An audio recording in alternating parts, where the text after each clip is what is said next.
إِنَّا أَعْطَيْنَاكَ الْكَوْثَرَ. We've given you the greatest, the most abundant good. Very beautiful narration, very beautiful incident that happened many thousands of years ago, involving a Christian monk by the name of Jurayj.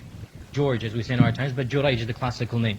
This Christian monk, as was the custom of the monks of old, had cut himself off from society and would worship Allah subhanahu wa ta'ala constantly. And they would cut themselves off from this world, wear the worst of garments, cut themselves off from any enjoyments and pleasures. It so happened that his mother, who was an old lady, needed him for some chores, for some help in her house. So she came to this monastery.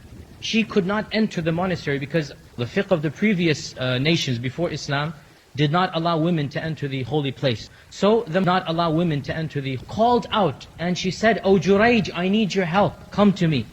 Jurayj was right at that time praying. He thought to himself, "Oh Allah, should I prefer my salah and continue, or should I respond to the call of my mother?" Jurayj continued in his salah and ignored his mother. The second day his mother came again. Once again he was standing in prayer. Once again he said, "Oh Allah, should I choose my mother over my prayer? I'll choose my prayer." Thinking that this is piety and righteousness. For the third time, the same incident happened. Jurayj once again continued in the salah and neglected his mother. And his mother then became enraged. 3 days in a row, she wants help from her only son. He's not coming out to help. And so in that anger, she makes a dua against her son. And as you know, the dua of the parents for and against their children is accepted. So she said, "Oh Allah, make sure Jurayj never dies until he sees the faces of prostitutes." Meaning, make his reputation go to nothing. Allow him to be seen with prostitutes. In her anger, this is what she said. Allah Azza wa Jal responded to her dua, and it's one of the beauties of the incidents, and also saved Jurayj's reputation at the same time. So a prostitute offered herself to Jurayj, and Jurayj ignored and neglected her.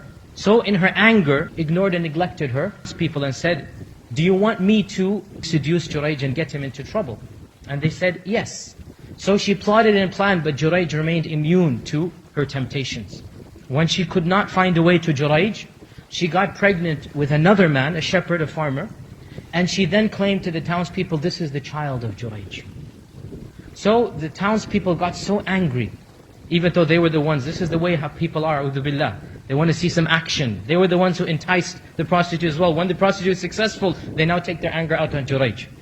And so they went to his monastery, and they broke it down, and they destroyed it, and they started beating him with shoes and sticks, and stoning him, saying, "How could you do this, Jurayj?" Jurayj said, "What? What did I do?" They said, "This prostitute has accused you of fathering her child." And so Jurayj immediately remembered the dua of his mother. And he said, "This is the dua of my mother happening in front of my eyes. I have been accused of doing this immoral deed." He said, "Allow me to pray 2 rak'at. So he prayed 2 rak'at, and then he poked the baby and said, "Speak, who is your father?" And so the child, one of the few babies ever to speak in the history of mankind, the child said, "My father is the shepherd." And so when the people saw this, they apologized to Jurayj, and they saw that a miracle had occurred, and they said, "We will rebuild your monastery with gold and silver." "No, build it with mud and sand as it was, and let me continue in my worship." Even though Allah Azza wa Jal accepted the dua of his mother, He also saved Jurayj's reputation in the end. Both came out victors, if you like. But the point that I wanted to really emphasize here, in one narration of this hadith, the Prophet ﷺ said, رحم الله جريجا لو كان فقيها لأجاب أمه. May Allah have mercy on Jurayj. If only he had been a faqih on Jurayj, only he had knowledge, he would have responded to his mother instead of continuing in the prayer. He would have saved himself all of the hassle if only he had knowledge.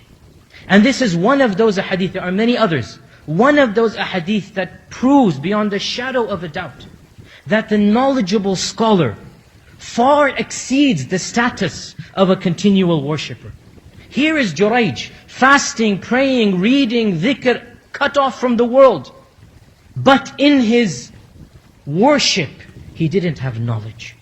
And that was to his detriment at the end of the day. Even though because of his knowledge, Allah Azza wa Jalla saved him from those evils. Yet another indication of the superiority of knowledge over acts of worship. Even though acts of worship are of course blessed and holy, but of the holiest acts of worship after the fara'id is knowledge.